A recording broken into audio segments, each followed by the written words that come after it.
All right, Jabosai, good morning, good morning. Let us begin. I want to begin by thanking our sponsors, to thank our Talmud Torah sponsors for the month of Cheshvan, Meir and Rachel Gold, for dedicating all the shurim this month in memory of Yonah, Tzvi, Ben Chaim, Elazar, HaKohen, Zichron Livracha. And to thank Noam and Leah Efron for dedicating the shiurim and drashos this month in honor of and in celebration of the 98th birthday of Noam's grandfather, Yosef Hershel ben Mordechai Halevi. We hope that in the merit of our Talmud Torah will be benched with many years of gizund and nachos. The day of learning today is dedicated by the Kehillah as a zechus for Refuah Shalima for Selma Wolf. Selma, is, those of you who have been in the shul for a while know that Selma is a pillar of the community. She's having surgery this morning, actually as we speak at Hopkins, and Emir Hashem, she should just have a complete and enduring refuah. We dedicate our learning today as a zechus for Sarah Bas Ita Devora, and hope that she will have a refuah together with Kol Cholei Yisrael. And also with that, let us begin. Last daf of Meseches Be'ashachianu, V'kiyimanu, V'hegianu Lazman Hazeinu. The excitement about the end of a new Masechta. Just to be very clear, the excitement, sometimes certain Masechtas, the excitement is, let's be honest, it's over. It's over, right? But that's not the real excitement of a Masechta. The real excitement of a Masechta is that I'm so eager to see what's next, right? I can't wait to see what else, what other adventures. I think I've seen everything already. And then again, in Meretz Hashem, like I said yesterday, we thought Rosh Hashanah is over, but in fact, Rosh Hashanah is just beginning in Meretz Hashem tomorrow morning. That's the excitement. It should never be chas v'shalom mistaken for an excitement of, oh, I'm so happy to be done. Chas v'shalom. It's an excitement to finish one thing so that I have the ability and the opportunity to be able to move on to something else. So I will say with that, Mishnah, bottom of Lamed Testament Day, says the Mishnah, Misha hayu peirosa bi'ira acheres, ve'erevu b'nei osa ir lahavi etzlo me peirosa. So we'll say a very interesting case. Remember, the theme that we have been focusing on is the idea that your produce, it's not just your produce, your stuff has your tchum, right? Your gashmios is an extension of you. So just like your livestock has your tchum, so too again your produce. This is an interesting case. In this situation over here, I have produce in another city. That city is outside of my tchum. So as far as I'm concerned, I was not going to access that produce over the course of Yom Tiv. I was not going to access that produce over the course of Yom Tiv. Good. And then what happens? Let's say the produce is in city A. The residents of city A then went ahead and decided to do a nice thing. They extended their tchum so that they could bring me the produce. So a very interesting case. The produce is accessible to me not because I made a tchum to make it, or I made an eruv to make it accessible, but because the townspeople made it accessible or extended their tchum to bring it to me. So we'll say, what's the status of the fruit? So the Gemara Mishnah says, lo yaviyalo. The halacha is they should not bring it to me. Again, this is not a chiddush. This is in line with everything we've learned because my produce has my tchum. So it's very nice that the townspeople, where the fruit is deposited, made an eruv to be able to bring the fruit to me, but that doesn't change the fact that the fruit itself was limited by my tchum. So just like I could not get to the city in which the fruit is deposited, therefore, again, they should not bring it to me, even though for them, technically speaking, it is permissible. So the Gemara says, "Ve'im eruv Berosav kamo." But if I made an eruv, whatever works for me works for my fruit. I will say an incredible Musar Haskell as well. That sometimes we think, if you look at the psychology of chait in general, if you look at the psychology of sin, so there's a lot of very interesting pieces that drive sin. Because you know that on an intellectual level, chait never makes sense, right? There's no such thing as an avera that makes sense. You take a piece of paper, any avera you want to commit, the best, most gishmak avera you could think of. You take a piece of paper, you write one column pros, one column cons. Which one always wins? Okay, there should be a little bit more of a resounding answer to that one. All right, wow, okay. Maybe we'll just make a Musar Seder in Meir session. We'll skip the daf for a little while. But let's say, so again, obviously the cons always win, right? The cons always win because whatever you're going to get from an Aveira is always going to be limited and temporal. That's the reality. The cons could be potentially eternal. So it's not a shaila. So there's a whole discussion. Again, the Bali Musar grapple with this idea. So if it's so clear intellectually that chait is such a bad idea, so why do we do it? So there's gaiva, there's arrogance, there's taiva, there's desire, there's an innate desire to want to be in control and not be told what to do. There's a whole variety of things. But I think also on a certain level, we also convince ourselves that whatever we do, I'll just do this one thing and all it does is it impacts me. Right? There's no like ripple effect. I have this need I want to satisfy. I have this desire I want to satisfy. I'll take care of it. And it does, there's no ripple effect. Right? We think there's containment of it. And what you begin to see from this halacha is, I will say, just in a simple thing, like every single thing you own is limited by your tchum. Right? So whatever decisions you make on Erev Shabbos, or whatever decisions you make on Erev Yom Tiv, that one little decision impacts every single thing that you own.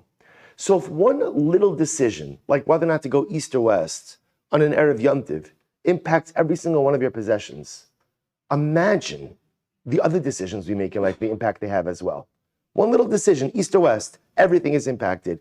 To make a decision to sin or not to sin, to do an Aveira or not to do Aveira, to make this choice, to make that choice, everything has a ripple effect.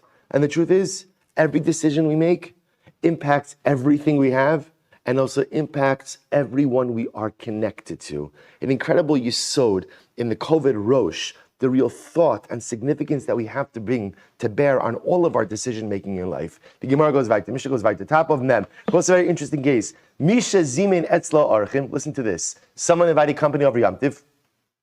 Lo yolichu biyadam manos. They should not go ahead and take home leftovers on Yom Tiv. Now, what does this mean? Take a look at Rashi just a moment. Misha zimin etzlo archim meir acheres v'yavo etzlo al yedeir. So we'll say the case over here is like this. I invited company from another city. They're coming to me because they made an Erev Tchumen. So their Erev enables them to come to me. I should not go ahead. So now we finished lunch. They want to go home. The food was delicious. Do you have any leftovers? I say, sure. They want to take the leftovers home back to their city. They can't do that. We'll say, again, not a Kiddush. They can't do. Why can't they do it? Why can't they do it? Because ultimately it's my food. And because it's my food is limited by my tchum. Ele'im kein zach lahem manosehem me'erev Yom Tiv. Unless, of course, if I designated and set aside their portions on Erev Yom Tiv. Right, so let's say again, I have Archim coming and I say, this is the Archim food, this is the guest food. And I actively designated it, I was literally, well, not more than designated, I was mizakeh. I conveyed ownership to them on Erev Yom Tiv.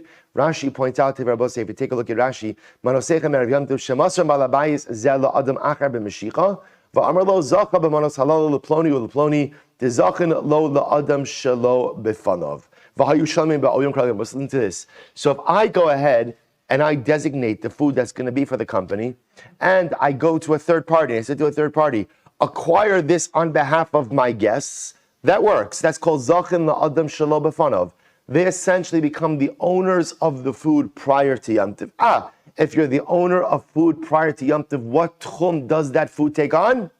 The owner's tchum. So it turns out that even though I'm going to be serving them the food on Yom Tiv, it was really their food, quote unquote, on Erev Yom Tiv. Therefore, Allah L'maisa takes on their tchum. Because it takes on their tchum, if I want to send them back with leftovers, that's totally fine. Beautiful. But it's an interesting discussion now. Itmar, hamafkid peros, etzel chavero. Listen to this interesting case. I deposit fruit for safekeeping with my friend. So I have fruit, I have apples, a basket of apples. I deposit my basket of apples with Ruvain to watch it. So we'll say, what's the shaila?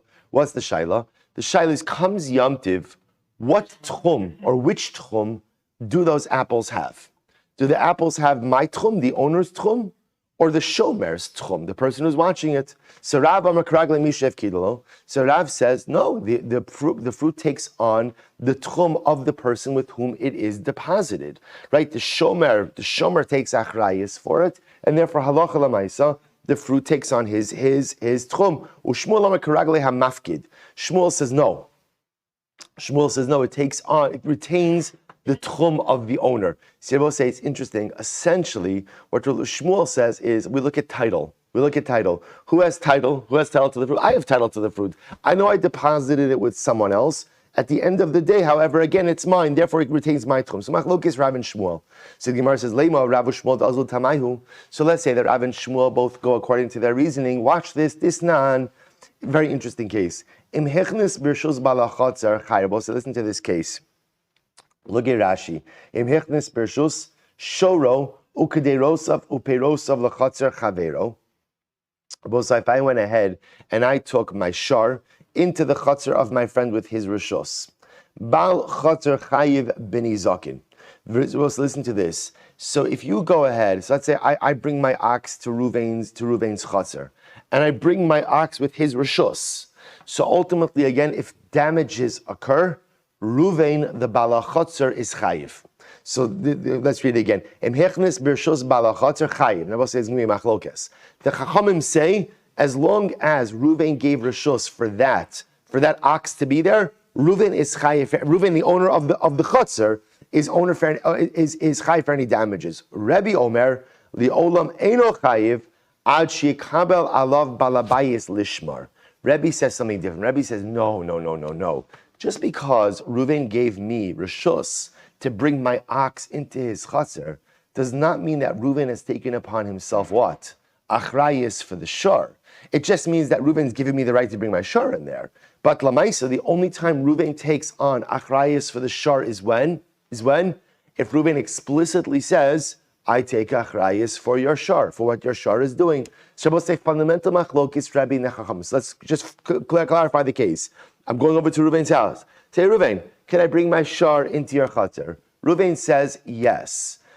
Shar damages. The shaila is, what is Reuven's permission? What does that cover? So the Chachamim say, Reuven's permission equals achrayis. When Reuven says you could bring the shar in, Reuven says, I'm taking responsibility. So if the ox damages, it's not my responsibility, it's Reuven's responsibility. Rebbe says, no. Responsibility for a shar is only taken by Reuven if Reuven explicitly says so. Now watch this. V'am Rav Huna said, V'am Rav Huna amar Rav, Rav Huna said in the name of Rav, is going to be very important, halacha kedivrei chachamim, the halacha follows the chachamim, u'shmuel amar, halacha karebi, and Shmuel says that the halacha follows Rabbi. Now watch this. Remember, we have two machloksim over here. Machlokis number one is tchumen. I deposited fruit with Ruvain. So whose tchum does the fruit have? Rav says, Ruvain's tchum. Shmuel says, my tchum. Now we have another machlokes. Rabbi Nechachamim. I bring my shar into Reuven's chutzner with his permission. Does Reuven take achrayis for the shar? Chachamim say yes. Rabbi says no. Now you have Rav saying the halacha is like the Chacham, which makes sense. I will say why. Because Rav says that halacha lemaisa. Rav says the halacha follows the Chachamim. Because Rav says essentially when you put something in someone else's domain with their permission, what happens? They take responsibility. Therefore, again, when I deposit my fruit with Reuven, the fruit's going to take on Reuven's tchum. When I bring my shar into Reuven's chatzar, ultimately, again, Reuven is responsible. On the other hand, Shmuel says the halacha follows Rebbe, right? Shmuel says, when I deposit my fruit with Reuven, that's still my fruit, retains my tchum. When I bring my shar into Reuven's chatzar, it's still my responsibility unless Reuven explicitly accepts responsibility for it. So Lema, Rav D'Amar Kirabanon, Ushmuel D'Amar Kirabi. The Pashtos Rav holds like the Rabbanon, and Shmuel holds like Rabbi. To which the Gemara says, maybe not. Amar Lacha Rav. So Rav would say, even by Tchumen, normally I say that what? When you deposit fruit with someone, that the fruit takes on the Tchum of the person with whom you deposited it. But ultimately, again, by the case of the ox, I could even hold like Rebbe. So says the Gemara, Ad kan lo kam Rebbe Hasam, ela de bistama lo kabil alei nitirusa. Because Rebbe only said in this particular case, in a stam case, the owner of the chatzar does not accept responsibility for the shar. Aval hacha, but over here, meaning in the case of Tchumen, hakabil alei nitirusa. The case that we're referring to in our Mishnah over here, or sorry, in the Beitzah, is I'm depositing fruit with Ruvain. What's the chap when you deposit fruit from someone? I will say, what is the shomer taking achrayus for? What is taking achrayus for? The fruit. So I will say, so all Rav is saying over here is the cases are not really similar, right? One is talking about, by definition, the act of depositing something with someone means they're taking achrayus for it. As opposed to the case of bringing your shar into someone's chatzar, that does not automatically mean that halacha l'maisa, that person is taking achrayus for damages. Shmuel will say, Ana da'amri afilu l'Rabbanon. Shmuel would say, I even hold according to the Rabbanon. How so? Ad kan lo kami Rabbanon hasam ela dinei chalei inish dinekum turei birshusei debal chatzar. Both say, listen to this. This is fascinating. Shmuel says, I like the Rabbanon. Why? Both say, when I bring everyone knows, when you bring your shar to your friend's house, what's in your best interest? What's in your best interest? That your friend takes responsibility, right? In your best interest, because the shar knocks into something, the shar hits something, the shar damages something. It's in your best interest that your friend takes responsibility of the shar. However, dimazik leilo mechayiv. Aval hocha, but over here in the case of tchumin, is it in my best interest that my fruit take on the tchum of the shomer? No, not necessarily, because as we've seen before, that could potentially limit my ability to access my fruit on Yom Tov itself. So Tanan, so we'll say, so therefore again, as much as the Gemara wanted to line up these two machloksim, essentially the Gemara has proven that they're not necessarily in alignment. So therefore we're back to square one. I deposited fruit with Ruvain on Erev Yom Tov. The shaila now becomes, what tchum do we associate with, what tchum do we assign to that fruit? So again, Rav will say, ultimately it takes on the tchum of the shomer, and Shmuel will say it retains the tchum of the owner. So it says the Gemara, let's analyze a bit more. So Tanan, vim erav hu perosav kamahu. Right, we learned in the Mishnah that if you make an erev, your fruit is like you. In other words, your fruit, your possessions, your fruit has the same tchum as you do. V'i amrit keragle mishef kido etzlo ki arev hu ki erev hu my havi. Now, I'll say, interestingly enough, the Mishnah seems to make, just an across-the-board statement that when you make an eruv, when you make an eruv, your fruit has your eruv. Now, again, that seems to apply in all cases, which should seem to say that even in a case where you deposited the fruit with someone else, that fruit should retain the owner's eruv. To which the Gemara says, so my hobby. I'm sorry, my hobby. Amrav Huna Amri Beirav Kigon Sheyichid Lo Karen Zavis. We'll say first wide line. What's the case over here? We'll say what's the case? It could be that we're dealing with a case where the shomer set aside a corner of his home for me to deposit my fruit. Now we'll say, what's the chap of depositing of identifying a corner? Look at Rashi. Sheyichid Lo Karen Zavis. The Oshle Beitzah Hilchach Bershas Hamafkidhein Aval Hacha Demashkein Shomer V'Kibal Alav Shmirasan Harihen Karaglo. So I'll say, interestingly enough, the Gemara wants to suggest as follows: that it's quite possible that there are two different kinds of shmira cases. Right? There's two different cases. There is a case of where I give over fruit to the shomer, or I should say to the shomer. Now, when a person becomes a shomer, we'll say, what does a shomer have? One word. Shomer has achrayus.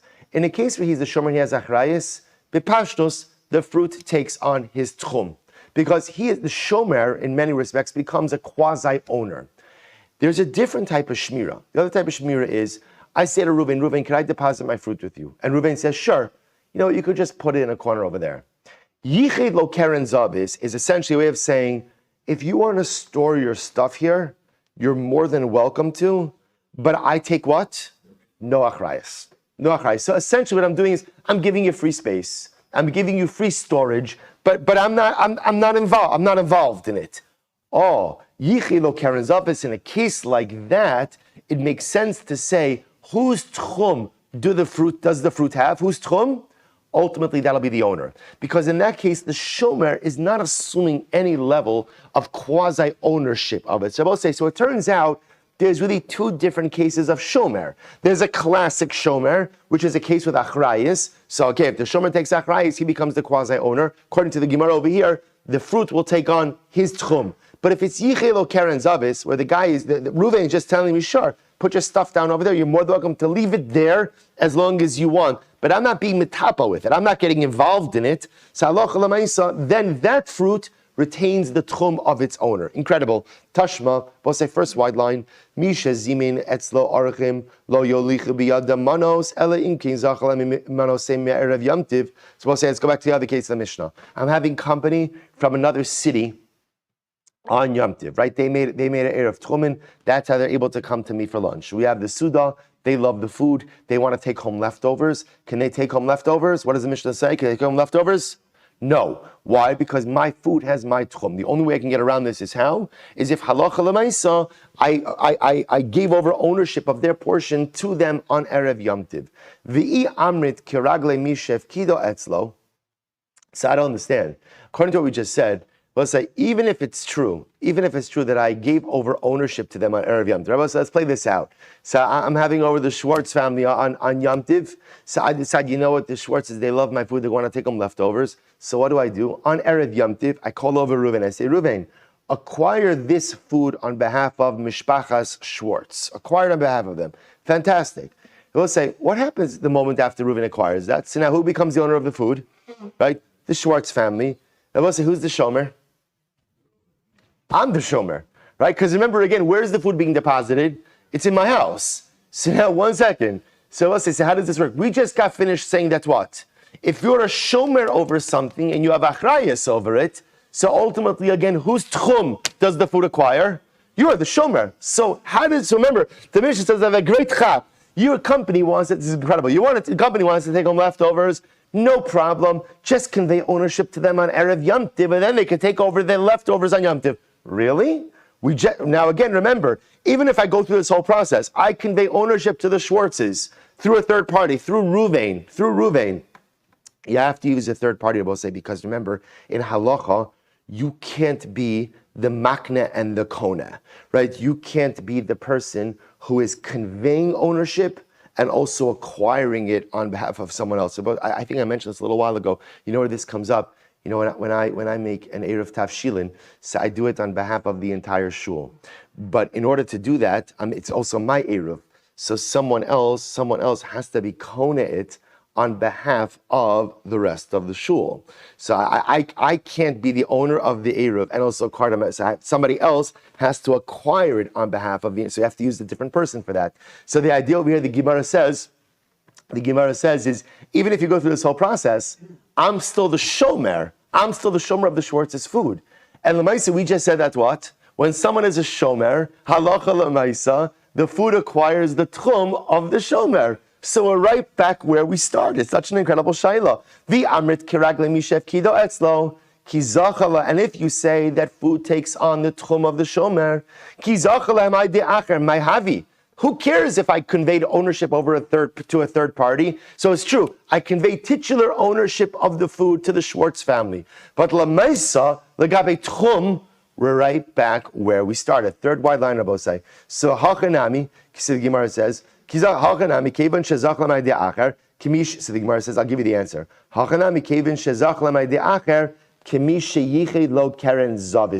Oh, very interesting. To which the Gemara suggests that halacha l'maisa, the act of conveying ownership to the Schwartz family through a third party, is the equivalent of putting the food in a corner.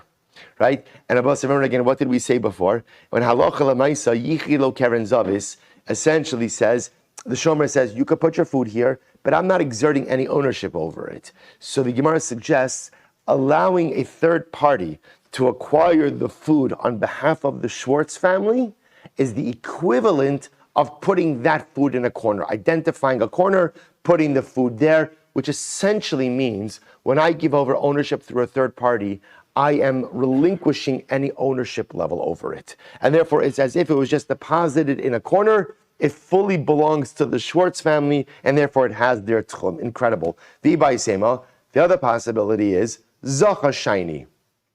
We'll say this is also a little bit different. In other words, if I'm going out of my way on Erev Yom Tiv to convey ownership of an object to someone else, it is clear that I'm being masalik, I'm removing myself from that object in totality, including my tchum relationship with that object. Look at Rashi, it's almost right across. Rashi Zachar Shaini, Shari Kol Asmo Lo Asa Ela Lo Tzia Mishvisaso. The whole reason I'm doing this is to remove my tchum relationship with this item.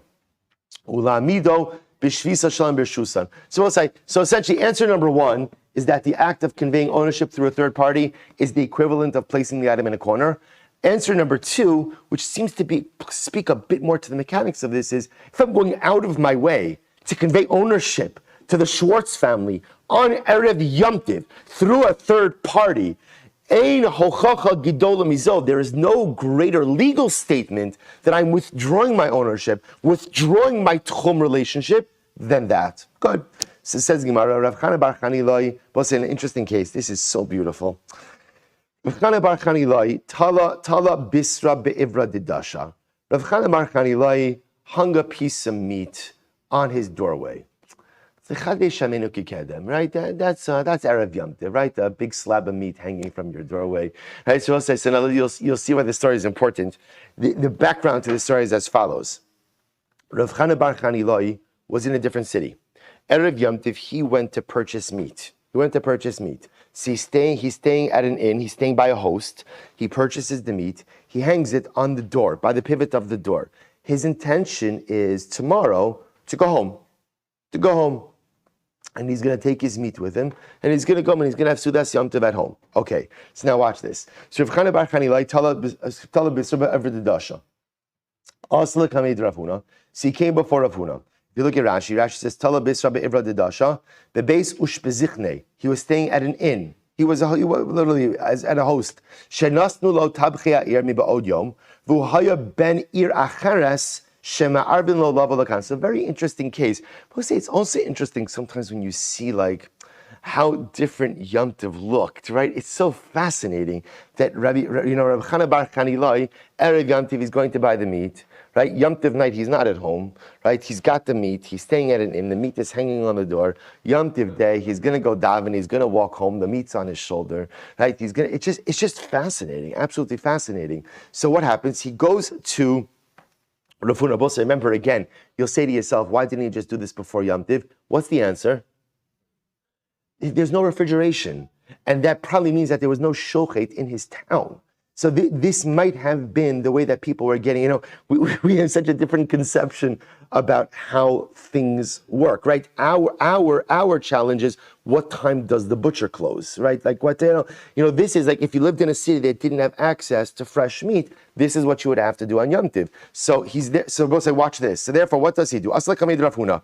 He goes and he asks Rav Huna. So he asks, so this is interesting. He did this already. In other words, the meat's hanging on the door. And he asks Rav Huna, Rebbe, just want to make sure that everything I'm doing is on the up and up, right? Is this all kosher and yasher? So listen to this. Amar lei. So Rav Huna said to him, I'at talis zil shakel. If you're the one who hung. If you're the one who hung the meat on the doorstop, you're good to go. On the door pivot. V'inu talu lecha lo tishkol. But if your hosts, if they were the ones who hung up the meat for you, you can't use the meat. You can't take the meat home. So the Gemara says, well, one second, let's analyze this a little bit. Ihu tala mishakel. Now, one second, is that true? Even if Rav Chana bar Chanilai, right? Even if he hung up the meat himself, he still shouldn't be able to take it home. Why not? Rabbi say, watch this. Vaha Rav Huna Talmid Rav Hava, because Rav Huna was a Talmid of Rav. Va'amar Rav kiragle mishef kido etzlo. Rabbi say, what did Rav just say before? When you deposit something with someone, whose tchum does the object take on? What did Rav say? The shomer. So Rabbi, remember again, where is Rav Chana bar Chanilai? He's a guest. Where is he hanging the meat? On the door. Who does the door belong to? His hosts, which essentially means he's depositing the meat with someone else. Well, if he's depositing the meat with someone else, that meat should take on the tchum of the shomer, in which case he should not be able to bring it back home on Yom Tov. But say this is also presupposing that his host, right, and Rav Chana have different tchumen, right? If they have same tchumen, that's not a problem. Assume they have different tchumen. So the Gemara says, "Shiny ivra dedasha dikimishi yichilo karen zavis dami." No. The door pivot is different because hanging meat on a door pivot is like the shomer telling the owner of the object, "Here, I'm giving you a corner." And what did we establish? When the shomer says, "I'm giving you a corner," what does that mean? I will say, what does that mean? The shomer is not asserting any level of ownership over it. He's just giving free storage, and therefore his tchum does not impact the object at all. Amar Rav Hillel Rav Ashi. So let's listen to this. So Rav Hillel said to Rav Ashi, "Ve'i inhu talule lo shakil." But yet remember, Rav Huna said to Rav Chana bar Chanilai, you could take it home if you hung it on the door pivot, on the door stop, right, on the door, right? But if your hosts, right, if the hosts, if where you're staying, if they hung it, you can't take it. Why not? So the Gemara says, "V'ilu talulei lo shakil va'amar Shmuel shor shel patam harehu karagle kol adam." Yet Rabbi say we learned that what? We learned that halacha lemaisa. Now here's what's interesting, by the way. One important point. Rashi says, who was running this Beis Ushpazichne, right? Who was running this guest house? This was the butcher, right? So I will say, so this butcher was a good businessman. He must have been selling to the neighboring towns. So he was a butcher, and he ran a little bed and breakfast, right? A little bed and breakfast on the side, right? So the Maisa, he's staying in the butcher's bed and breakfast.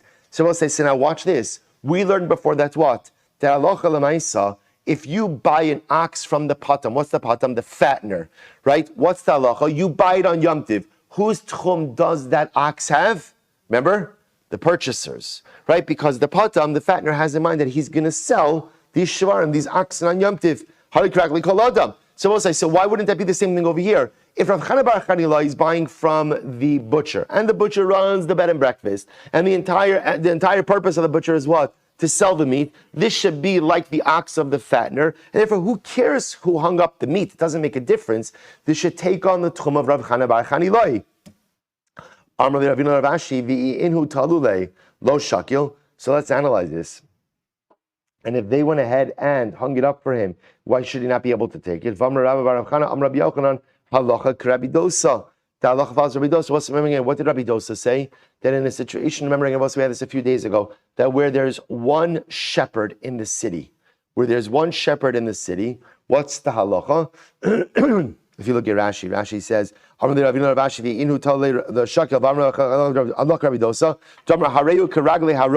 that where there's one shepherd in the city, and everyone knows they're going to give their ox to that one shepherd, or their livestock to that one shepherd, that halacha l'maisa, it takes on the tchum of that one shepherd. So we'll say, same idea. The Gemara is asking, why wouldn't the meat take on the tchum ultimately again of Rav Chana bar Chanilai? To which the Gemara says, the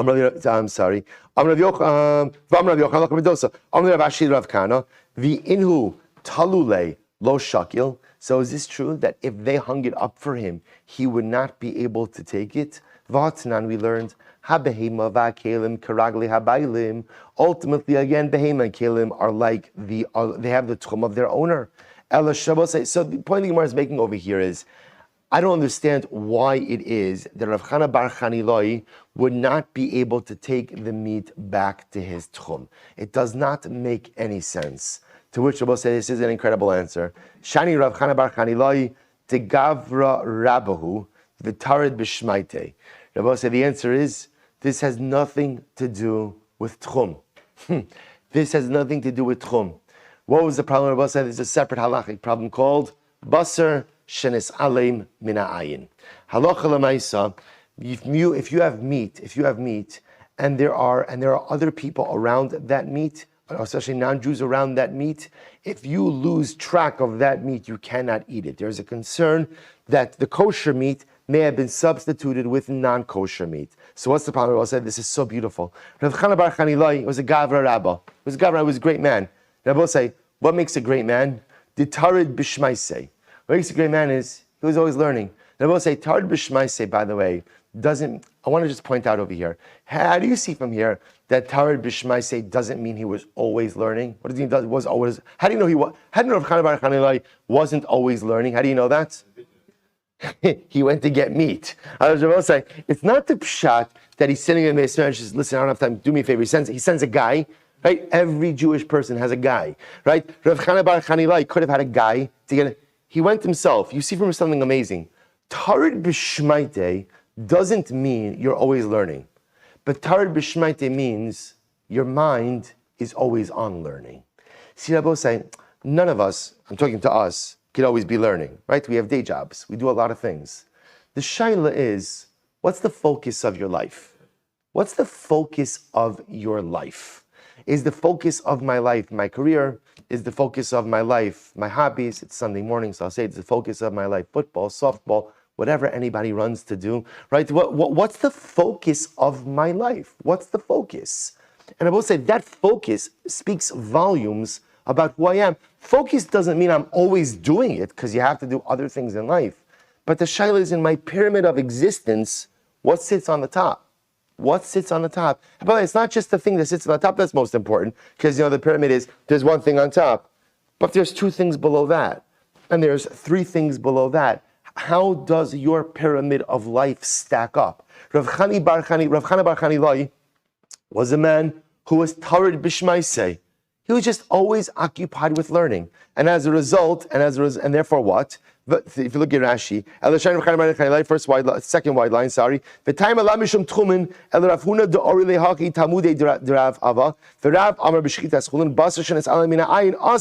So also listen to this. Because Rav Chana bar Chanilai was always occupied, ultimately again with his learning. So therefore, again, the Gemara says, and he said like this: if you're the one who hung the meat up, then you made a siman in the meat. And this Rabbi says, as long as there's a siman in a meat, there's no worry of basar shenesalim min ha'ayin. Why? Because if it's been swapped out for something else, then what? You could see that. However, velo mesachta daitcha mina zil shakel the inhu talilucha mischas daitcha velo tishkol. But at the end of the day, if someone else hung it up for you, then what? Then halacha lamaisa, you precious, you didn't make a siman in it. And if you didn't make a siman in it, you have to be concerned with basar shenes alim min ayin. So we'll say, interestingly enough, it comes out that the issue over here, halacha lamaisa, is not one of tchumin, but rather one ultimately of basar shenes alim min ayin. Incredible, Rabbi. So good. Rabbi, the bottom line, by the way, is always that your produce, your stuff, has your tchum. Now, what I will point out is, interestingly enough, halacha l'maisa, whether or not what happens if you're mafkin peiros by someone, right? Whose tchum does that take on? So the way that the Rambam paskins is as follows: in a regular case of shmira, where I handed over the produce to someone and he's the shomer, because shmira has some level of ownership associated with it, therefore what? Therefore halacha l'maisa, it takes on the tchum of the shomer.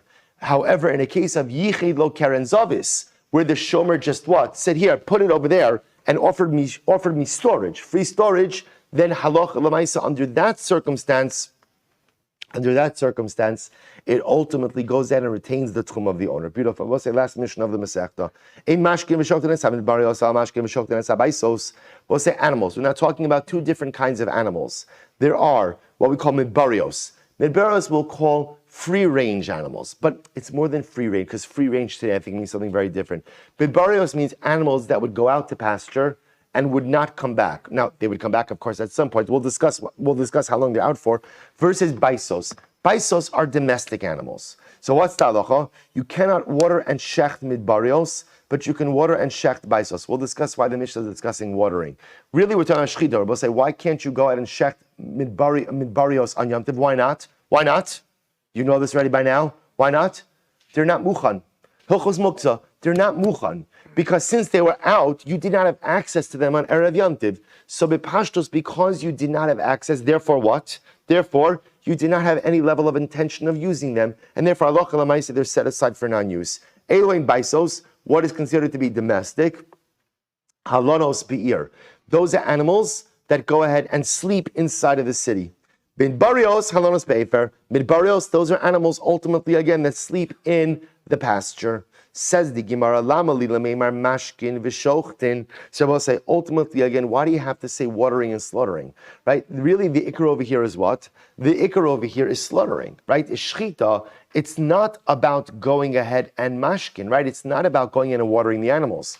Well, so this is very interesting. You're right. It's nothing to do with watering. It's all about slaughtering. So how do you bring up watering? Milsa agav arche kamash malan. The Gemara is just teaching me an interesting side point.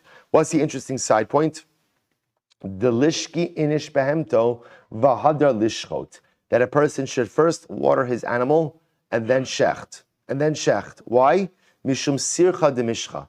We'll say it makes sense to water your animal before you shecht, because if the animal is better hydrated, then what? The hide comes off easier. Good. So just you'll pocket this, right? You never know when you need this. Tan Rabbanon, Elohim midbarios Halevi and Beitzah. So we'll say another Beitzah. Let's see the distinction between midbarios and Beitzos. The Gemara says midbarios, kol shiyotze bePesach, v'ra'os ba'afar. These are animals, we'll say, that go out to pasture by Pesach, and they stay in the pasture, v'nichnasos b'revia rishona, and pretty much they stay out in the pasture until the first rains. When are the first rains? After Sukkot. So pretty much they're pretty much out between Pesach and Cheshvan, right about now. Ve'elu ein baisos, and ultimately again, these are the domestic animals. Kol shiyotzos v'ros chutz letchum, ubaos v'lonos b'socha tchum. They're animals that when they go out to pasture, they go out to pasture outside of the tchum, but at night they always sleep within the tchum. Rabbi says, no. Elu v'elu baisos. Both say both of these animals. In other words, whether animals, even in other words, what he's really saying is even animals that go out by Pesach and come back by Cheshvan, by the first rains, those are also considered to be domestic animals. Ela elu midbarios. So what are midbarios? Kol sheyotzos v'ra'os ba'afar ve'ein nichnasos liyishuv lo b'mosacham v'lo b'mosagishamim. Those are animals that essentially go out to pasture and what? Never come back. So in other words, if you want them, you have to go out and find them. You have to track them down. But pretty much once they go out to pasture, they're not coming back into habitation at all. So the Gemara says, interesting. So what Rebbe's saying is, now remember again, what's Talach by? So we have a machlokes about the definition of midbarios. But the bottom line halacha for midbarios is the same. What's the status of midbarios? Can you shech midbarios on Yom Tiv? No. Why? Because again, since they're pretty much not accessible, we assume they're not mucham. We assume they're not going to be. Essentially, we'll say, just to compare it, midbarios animals are like apples on the tree. Can you pick an apple from the tree on Yom Tiv? No, right? And even if it falls off, can you use it? No. Why? Because at the onset of Yom Tiv, it was set aside for non-use. So midbarios are looked at in the same way. So the Gemara says, and now Rebbe just quoted this new definition from midbarios, to which the Gemara asks, Umi islei l'Rebbe muktzah? Does Rebbe hold of the concept of muktzah? V'haba minei Rabbi Shem bar Rabbi Meir Rebbe. Rabbi Shem bar Rabbi asked of Rebbe, we'll say, get ready for this. Patzilei tamra l'Rabbi Shimon mahu. What's the status of patzilei tamra? We'll say, for the smichas chaver chevra, you're not going to believe this. Look at Rashi, patzilei tamra. Like second to last line. Tamarim she'ein mispashlos be'ilan li'olam. These are dates. We'll say there's a certain sug, a certain type of date that really never fully ripens on the tree. And what happens? V'godrin osin me'ilin. You shake it off the tree. V'osin lahem choslos. And you make choslos for these dates. We'll say, what are choslos? Right? They're baskets made out of palm fronds, right? Made out of palm branches. Choslos. Is it a kli? No, it's not a kli at all, right? Not a kli at all. Right? These are choslos. Right, kli kapos tomorrow mekotznos losochem is bashal. So we'll listen to this. We'll say, well, I'll just take a moment to say tomorrow night we start the new smichas chaver zman. It is an incredible time to. Many of you will be receiving personal messages from me today, right? And I hate being disappointed. I'm mamish, like my entire sense of self-esteem hinges on people joining this new chabura. So as I said, please don't let me down, or I'm going to send you the therapy bills. So if you get a message from me today about smichas chaver, don't be surprised. So the Gemara says as follows. So Rabbi Shimon bar Rebbe asked of Rebbe, Patzil tam Rabbi Shimon mahu, what's the status ultimately again? Can you eat of these dates on Yom Tiv? Amar lei ein muktzah Rabbi Shimon. So I'll say the chap of this is these are immature dates. that you take them off the tree, you fashion these baskets made out of palm branches, right? And you let the dates mature to whatever degree they can inside of this basket. So they asked, according to Rabbi Shimon, can you eat these dates on Yom Tiv? Amarle in Muktzah Rabbi Shimon. According to Rabbi Shimon, ultimately, again, there is no Muktzah Amud Beis, Ella Grogros Vitzimukin Bilvad, with the exception ultimately of dried figs and raisins. Now, both say, what's unique about the case of dried figs and raisins? This is fascinating. Look at Rashi. Ella Grogros Vitzimukin Shehen Mitchila Ro'in Lachila V'udacha Osam Yadayim La'alosan Liyavshon V'shuv Ein Ro'in Achi Yavshu. As well as listen to this. According to Rabbi Shimon, who holds of a more relaxed definition of muktzah, the only situation of muktzah that he agrees to is as follows: figs and raisins. What do you think about figs and raisins? Yeah, saying that was edible. Now you subject it to a drying process, which during that process it becomes inedible, and it will become edible again at the end of that process. So Rabbi Shimon says that's a case of muktzah. We'll say, why is that a case of muktzah? Because you've done something to actively render it inedible. So when you've done something to be docha, to set it aside for non-use, that's when muktzah sets in. But anything that is technically usable, Rabbi Shimon will say, is not muktzah. To which the Gemara says, so what we're intrigued by this is as follows. Rebbe seems to hold of muktzah, even though we have, right, because Rebbe is giving us a definition of midbarios, even though Rebbe elsewhere seems to indicate that he doesn't hold of muktzah. So what's going on over here? So maybe you'll say that the case of midbarios is like a case of figs and raisins, meaning the fact that you let them out to pasture. Look at Rashi.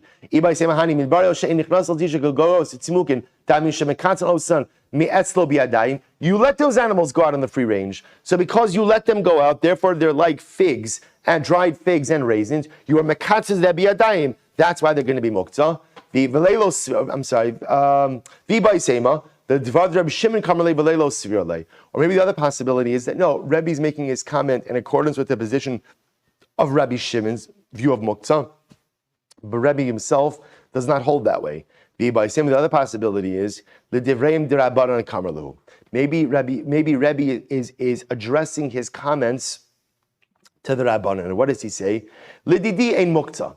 Rebbe will say, listen, for me, I hold of a very loose view of muktzah. Very well, so remember again, we've said, it's not that everybody holds of muktzah. The shaila just is what? How restrictive or how permissive are you? So Rebbe will say, in reality, I hold of a very permissive view of muktzah. Right? But according to you, right, Rabbanon, who hold the more restrictive view, Oduli mihas, heicha diyotzos v'roas b'pesach, v'nichnasos b'revia rishon, the baisos hein. So Rebbe says like this: I hold a very permissive view of muktzah. But you, Rabbanan, at least agree with me that if you have an animal that goes out by Pesach and will come back cheshvan by the first rains, will you at least agree with me that that's called a domestic animal, not a free-range animal? And therefore what? And therefore you could shecht that type of animal on Yom Tov. At least agree with me on that definition of Amr li Rabbanan lo midbarios hein. And the Rabbanan say, no, we disagree fundamentally. We disagree with you in muktzah in general, but we also disagree with you about the definition of midbarios. That we hold that midbarios, even an animal that goes out Pesach and will come back cheshvan, first rain, that animal is also called midbarios, a free-range animal. So Rabbi say, interestingly enough, what comes out of here is as follows, that halacha l'maisa, everyone will agree with the Mishnah on the designations, that you can go ahead and shecht what we'll call a domestic animal, but you can't shecht a free-range animal. What you see come out over here, halacha l'maisa, is a machlokes regarding the definition, ultimately, of the free-range animal. So I will say, interestingly enough,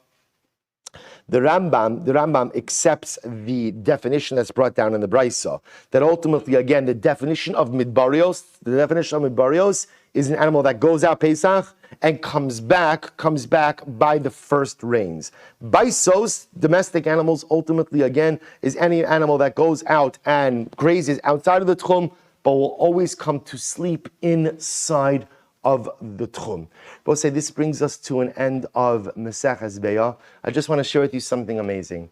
The Ben Yehoyada, I'm going to send out the piece a little bit later on. He has a beautiful arichos. He discusses the idea that Chazal always like to make a connection between the beginning of the Masechta and the end of the Masechta. So he goes on a whole arichos over there, which I'll send to you. But he makes a beautiful observation. He says if you take the first letter of the Masechta and the last letter of the Masechta. The first letter of the Masechta was Beis. The last letter of the Masechta is a Nun, is Bain, is Ben, a son. Ben Yehoyada explains so beautifully that the entire essence of learning is Banim Atem Lashem Elokechem. When we learn, we cultivate a relationship with HaKadosh Baruch Hu. When we learn, we learn often to understand halachas. We learn often to absorb material, to know how to function in our activities of daily lives as Torah Jews. There's a utilitarian purpose to learning. But there's a beautiful relationship component in learning as well. That when I learn the Torah Kedosha of the Ribono Shel Olam, it reinforces my identity as his ben, as his son. Banim atem Lashem Elokechem. That every single day when I learn the Torah of the Father, I reinforce my relationship to my Father as his son. But I'll end off with one last piece, which is, because based on the Ben Yehoyada, that the goal of the end of the Masechta is to tie to the beginning, is to focus a little bit, to spend 1 minute on this. How do we open the Masechta? Beitzah shenolda b'yamtiv. So I saw there's a beautiful idea. There's a sefer on the parsha written by Rav Avram Zuckerman. Rav Avram Zuckerman, Zichrono Livracha, was the founder of the Yeshivos Bnei Akiva. I guess I should say Yeshivot Bnei Akiva. You can't say Yeshivos Bnei Akiva, right? Yeshivot Bnei Akiva in Eretz Yisrael. And he an incredible Talmud Chacham, and he quotes a piece by Rav Kook. And he says something so beautiful. Rav Kook said, I don't remember where he quoted it from Rav Kook. He said that, Rav Kook said like this, he said, when a chick is in the egg, why does it peck through the shell? Right? At the end of the day, right, it's got its little world in there. Alles git, everything is fine, right? There's nobody bothering him. There's nobody chappering him. Why not just stay in the shell? So Rav Kook says, because the chick knows deep down that as great as the shell is, what's waiting on the other side of the shell is even better. And that's why the chick, even though it's scary to peck through, because the shell is a protective casing, right? The shell shields the chick from so many of the things that the chick doesn't want to have to deal with. There's a lot of craziness in the nest. It's a pretty labored place. It's nice to be in the shell. But deep down, the chick knows that what's waiting for me on the other side of this is so much better than anything I have in here. The Cook says that's what drives the chick. So I was thinking, that's really the pshat of the opening phrase in the Mishnah, beginning of the Masechta. We'll tie back to the beginning of the Masechta. Beitzah shenolda. Ultimately, again, if you go ahead and you make yourself into a Beitzah shenolda. So we were always talking about a Beitzah shenolda means the chicken lays the egg. But the truth is, there's another Beitzah shenolda, which is when the chick pecks through the shell. When you decide in life to peck through your shell, when you decide in life to go ahead and push yourself for more, when you decide that what I have around me is not enough, but I've got to push myself higher for more. You know what that's called? That's called a yontiv. That's called a yontiv. That's called a good day. That's called a beautiful day. That's called a celebratory day. Beitzah shenolda, when you decide to peck through your shell and to become more, that's Yom Tiv, says the Mishnah. That's the din that the Mishnah is teaching us. That's the first din. When you decide to learn and become a ben, when you decide to learn and foster your relationship with HaKadosh Baruch Hu, when you decide to become a Beitzah shenolda, that's Yom Tiv. And I say this because we're going to begin a new Masechta tomorrow. And it's very important that when we begin a new Masechta, I have to do more this next Masechta. So actually I'll bring them out. We have notebooks for Rosh Hashanah. If you haven't been taking notes, take a notebook, take notes. Add something on to this next lima. In other words, it's not enough to go to a new Masechta. What am I going to do more now for Rosh Hashanah that ultimately I didn't do for Be'ah? What is it? If I didn't take notes, I'm going to take notes. Maybe I didn't chazer. Okay, so I'm going to spend 10 minutes a night chazering, whatever it is. And by the way, maybe it's not Daf Yomi. Maybe it's that, it's a brand new year, it's gracious.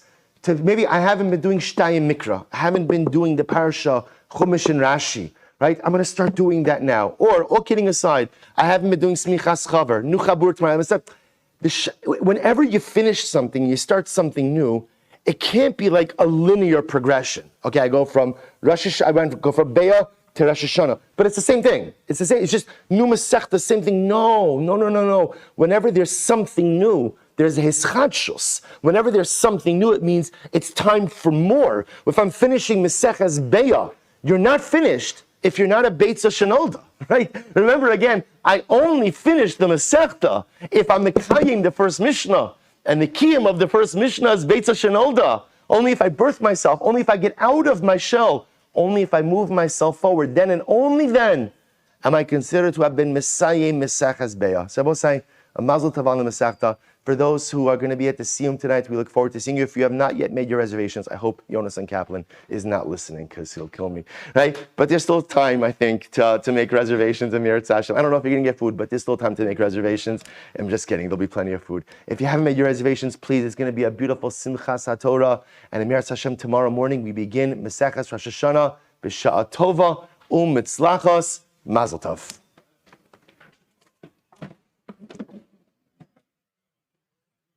Maish, can you bring out those notebooks if they're there?